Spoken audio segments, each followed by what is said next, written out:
ಮಾದಕ ದ್ರವ್ಯ ಸಮನ್ವಯ ಕೇಂದ್ರ ಎನ್ಸಿಒಆರ್ಡಿಯ 10ನೇ ಉನ್ನತ ಮಟ್ಟದ ಸಭೆಯಲ್ಲಿ ಕೇಂದ್ರ ಗೃಹ ಸಚಿವ ಅಮಿತ್ ಶಾ ಪಾಲ್ಗೊಂಡರು.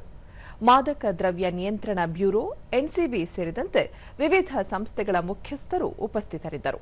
ಈ ವೇಳೆ ಮಾದಕ ದ್ರವ್ಯ ಕಳ್ಳಸಾಗಣೆ ಮತ್ತು ದುರುಪಯೋಗವನ್ನು ತಡೆಗಟ್ಟುವ ಸಂಬಂಧ 2026-29 ಅವಧಿಗಾಗಿ ರೂಪಿಸಲಾಗಿರುವ ಮಾರ್ಗಸೂಚಿಯನ್ನು ಬಿಡುಗಡೆ ಮಾಡಲಾಯಿತು.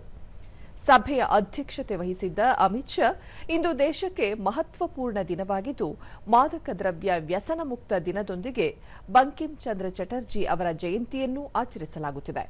ಅವರು ರಚಿಸಿದ್ದ ವಂದೇ ಮಾತರಂ ಗೀತೆ ಸ್ವಾತಂತ್ರ್ಯ ಹೋರಾಟದಲ್ಲಿ ಇಡೀ ದೇಶದ ಜನರನ್ನು ಬೆಸೆಯುವ ಮೂಲಕ ಪ್ರಮುಖ ಪಾತ್ರ ವಹಿಸಿತು. ವಂದೇ ಮಾತರಂ ಕೇವಲ ಗೀತೆಯಲ್ಲ, ಭಾರತದ ಪುನರ್ ನಿರ್ಮಾಣದ ಮಂತ್ರವಾಗಿದೆ. ಈ ಸಂದರ್ಭದಲ್ಲಿ ಬಂಕಿಂ ಚಂದ್ರ ಚಟರ್ಜಿ ಅವರಿಗೆ ನಮನ ಸಲ್ಲಿಸುವುದಾಗಿ ತಿಳಿಸಿದರು. ದೇಶದಲ್ಲಿ ಮಾದಕ ದ್ರವ್ಯ ನಿಯಂತ್ರಣಕ್ಕೆ ಮುಂದಿನ 3 ವರ್ಷಗಳಿಗಾಗಿ ಮಾರ್ಗಸೂಚಿ ರೂಪಿಸಲಾಗಿದೆ.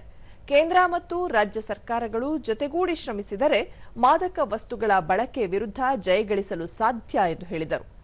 ಮಾದಕ ವಸ್ತುಗಳ ವಿರುದ್ಧದ ಹೋರಾಟದಲ್ಲಿ ದೇಶದ ಧಾರ್ಮಿಕ ಮುಖಂಡರು, ಯುವಜನತೆ, ಮಾತೆಯರೂ ಸೇರಿದಂತೆ ಎಲ್ಲರೂ ಭಾಗಿಯಾಗುವುದು ಅಗತ್ಯ.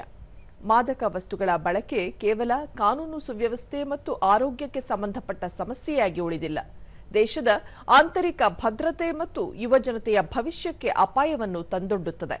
ಇದರ ವಿರುದ್ಧ ಸಂಪೂರ್ಣ ಜಯಗಳಿಸಲು ಎಲ್ಲ ರಾಜ್ಯಗಳು ಸಂಕಲ್ಪ ಕೈಗೊಳ್ಳಬೇಕು ಎಂದರು. 2014ರಿಂದ 2026ರ ಅವಧಿಯಲ್ಲಿ 11.8 ಮಿಲಿಯನ್ ಕೆಜಿಯಷ್ಟು ಸಿಂಥೆಟಿಕ್ ಮಾದಕ ವಸ್ತುಗಳನ್ನು ವಶಪಡಿಸಿಕೊಳ್ಳಲಾಗಿದ್ದು, ಉತ್ಪಾದನೆಯ ಮೂಲದಲ್ಲಿಯೇ ಮಟ್ಟ ಹಾಕಲು ಬದ್ಧತೆಯಿಂದ ಕೆಲಸ ನಿರ್ವಹಿಸಲಾಗುತ್ತಿದೆ. ಮಾದಕ ವಸ್ತುಗಳ ಸಾಗಣೆ ಸೇರಿದಂತೆ ಸಮಗ್ರ ಜಾಲವನ್ನು ನಿರ್ಮೂಲನೆ ಮಾಡಲು ಕಟ್ಟುನಿಟ್ಟಿನ ಕ್ರಮ ಕೈಗೊಳ್ಳಲಾಗುತ್ತಿದೆ ಎಂದು ತಿಳಿಸಿದರು.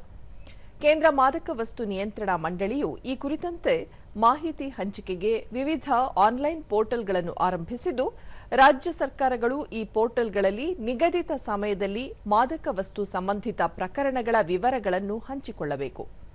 ಸಕಾಲದಲ್ಲಿ ಮಾಹಿತಿಯನ್ನು ಹಂಚಿಕೊಳ್ಳುವ ಮೂಲಕ ಇಂತಹ ಪ್ರಕರಣಗಳನ್ನು ಪರಿಣಾಮಕಾರಿಯಾಗಿ ಮೇಲ್ವಿಚಾರಣೆ ಮಾಡಲು ಸಾಧ್ಯ.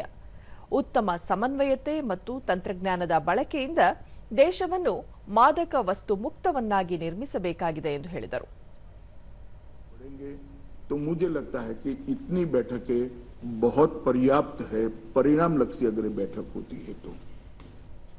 मित्रों, माननीय प्रधानमंत्री मोदी जी ने 2047 में विकसित भारत का एक लक्ष्य रखा है और इसके साथ नशा मुक्त भारत का लक्ष्य भी उन्होंने तय कर हमें दे दिया है। हम सबका दायित्व बनता है कि पवित्र लक्ष्य को सिद्ध करने के लिए हम आगे बढ़े। इस लक्ष्य को प्राप्त करने के लिए 26 से 29 का जो रोड मैप है, वो 4 प्रमुख स्तंभों पर आधारित है।